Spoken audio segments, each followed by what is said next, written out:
What unique assimilation patterns do Latino families experience in America? Imagine growing up in a home where family ties are like a strong, unbreakable chain.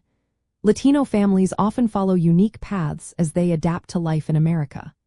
These patterns are shaped by deep-rooted cultural values, family structures, and the way generations connect.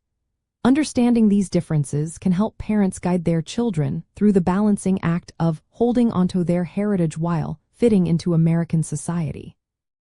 One key pattern is familism, which means putting family above everything else.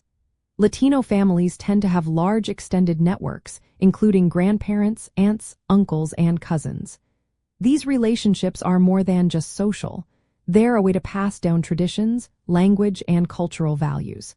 Even as families become more Americanized, this strong bond stays alive. Family gatherings, multi-generational households, and regular contact with relatives are common ways Latino families keep their cultural roots vibrant. As Latino families spend more time in the United States, their family structures often change. For example, more families are headed by single mothers, especially among second- and third-generation households. The number of children living in mother-only families increases with each generation. These shifts reflected broader American trends, but Latino families tend to maintain close family ties despite these changes. Parents often see these shifts as part of adapting to American life while still holding onto their core family values.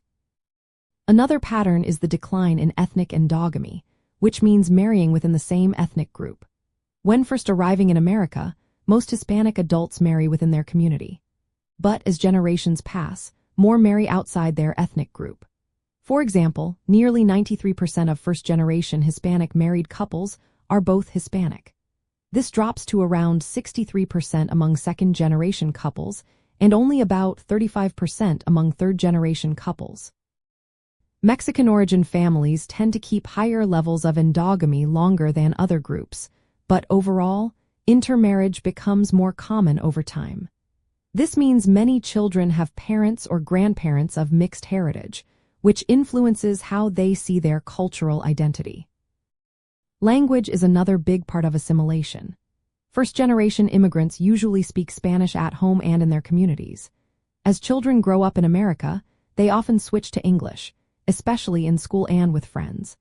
Many parents want their children to speak Spanish to stay connected to their roots, but they also recognize that English skills are vital for success in school and work. This balancing act is a common part of raising Latino children in America. Different Latino groups experience these patterns in their own ways. Mexican Americans tend to show stronger signs of assimilation, like declining familism and increased intermarriage. Puerto Ricans also go through similar changes but at a slightly slower pace. Other groups, such as Cubans or Central Americans, might keep their cultural practices longer or experience different family changes depending on where they live and the size of their communities. Knowing these patterns helps parents make choices about how to raise their children.